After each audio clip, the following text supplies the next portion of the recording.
After months of stalemate in the battle for Ukraine's eastern Donbas region, Russia has a victory to celebrate.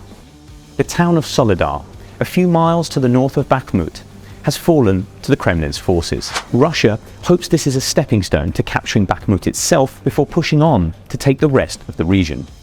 But the win has been brutal, bloody, caused infighting in the Kremlin, and is far from the breakthrough that Moscow claims. Here, we look at how Russia took the town and the price they paid for it.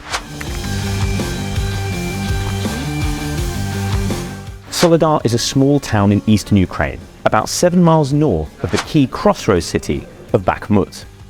It is located in Donetsk Oblast, one of 4 Ukrainian regions that Putin has claimed as his own and vowed to capture.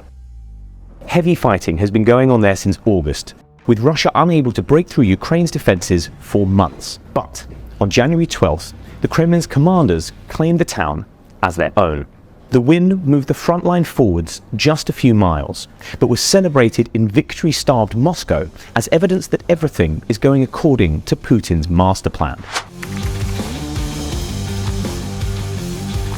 But the advance has come at a huge cost.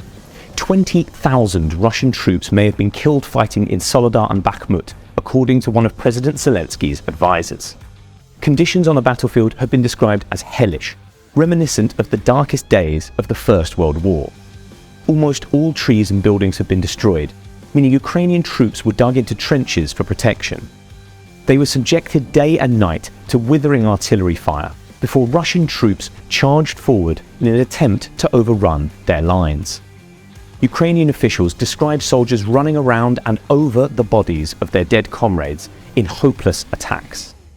Autumn rains reduced the battlefield to a muddy quagmire reminiscent of Passchendaele, while winter brought temperatures down to -20 Celsius.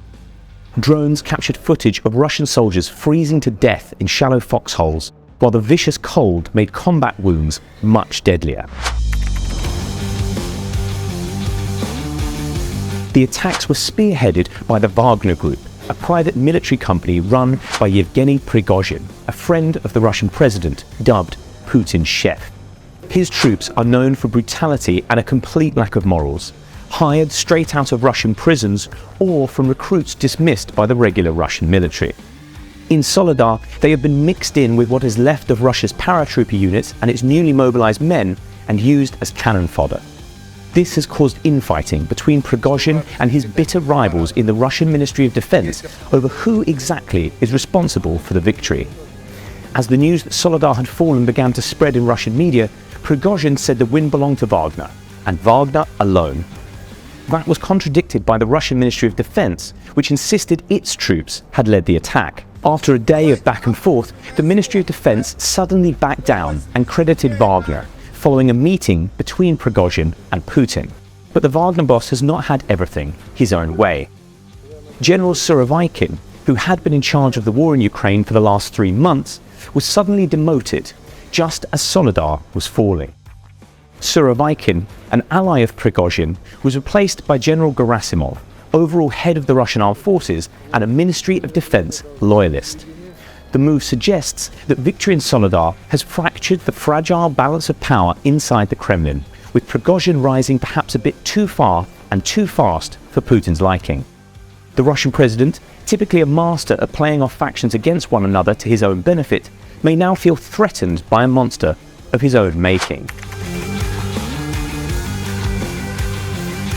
For all of Moscow's bragging, taking Soledar is a modest gain, at best, for months of hard and bloody fighting.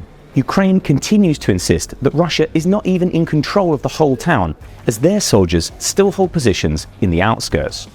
True, they have taken valuable salt mines, which Prigozhin will use to store men and equipment away from Ukrainian HIMARS, and it also opens the door for troops to attack Bakhmut from the north. But the victory there is far from guaranteed, and even if Russia's exhausted troops do take Bakhmut, they will still be a long way from capturing the whole of Donetsk.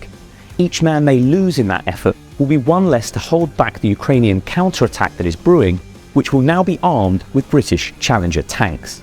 Bleeding Russia dry in Donbas, then attacking elsewhere, has already allowed Ukraine to liberate much of the Kharkiv region and the city of Kherson. It could turn out that Russia has won this battle but in doing so, has lost the war.